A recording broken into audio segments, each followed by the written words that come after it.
How's it going, guys? Junior here with A Mustangs. I got Alex here. My brother's also here. We just finished up working on his Cobra. And now we got the 7-Up, as you can see here. In this video, as you can see, Alex is looking under the engine. We have discussed that it's got a weird idle issue where it'll be sitting there and it'll just like surge, go back and forth. So we're thinking it's a vacuum leak or something in that nature, I should say. It does have a smog delete, so I don't know if they plugged everything. I don't know. So he's gonna look at that. What I'm gonna be doing is slapping on the wheels off of my old Foxbody onto this. We did already, in order to fit 10-inch wheels or anything wide, I should say, in the back of Foxbodies, you're gonna have to take off the quad shock in the back. This one, they already has them off. I don't know if it had wheels at some point. So that we're not gonna have to mess with. I did look under there already, so that's nice, I guess. So I'm gonna just slap them on real quick. We'll see how it looks, and then go from there. I know we're gonna look around, see what else we gotta address. I know it's got like the brakes are kind of making weird noises and stuff like that. So just kind of like a checklist. This is the first episode of the 7-Up, so it's gonna be short, simple. We're not gonna do much to it yet. Just the wheels because it's simple, and because these other wheels don't hold there. And then just kind of make a checklist of what we're gonna be doing to it. So stay tuned.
Alright guys, so we got the wheels on there.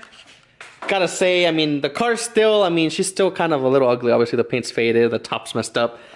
But it completely transforms the car. Looks a lot better. And that deep dish in the back just gives it that nice, like, sporty muscle look, and the chrome looks really nice. Alex did end up working on it, and this is what he ended up doing. So I took off these pieces are for the smog pump. They go on the back of the engine, and so I had to cut it to get it out. But so a lot of people delete the smog pump off these vehicles, and you put the bypass pulley, or you can just get a shorter belt, whichever way you want to do it. And then there's a bunch of valves and vacuum lines that connect the smog pump to the back of the cylinder head. And so someone had taken that out. I think they plugged most of the vacuum lines, but they left this one like this, so it just has electrical tape on it. And I don't know if that was kind of messing with the idle. We did start it. It does idle a lot better now, so we'll see. There can still be a vacuum leak under the intake or anything, but what I did is, a lot of people, what they do is they take these off, they cut this right here, you flan it, and then you weld it. So you do it on both sides and then put this back on there. It has a gasket, and that way it seals it up, because this hole goes inside of the head. What I did is, in all the high output Ford engines, you can buy these little inserts. And what these are is On the 4-cylinder heads, that port is on both sides because you can use one head on either side of the engine, so it has the hole. You know, if you flip that one to this side, it has a hole on the front, but it has a hole on the back, if you understand what I mean.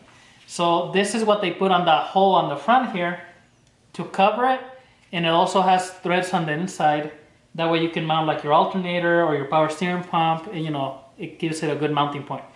So I bought these. You can buy them, I don't know, like eBay or any place like that, and you just thread them where that hole is. It has big threads. You thread this in there, and that pretty much plugs that hole, and you don't have to, you know, leave this in there or anything like that. So that's what I did on the engine on my 67, the old truck I had, because I had a high output engine.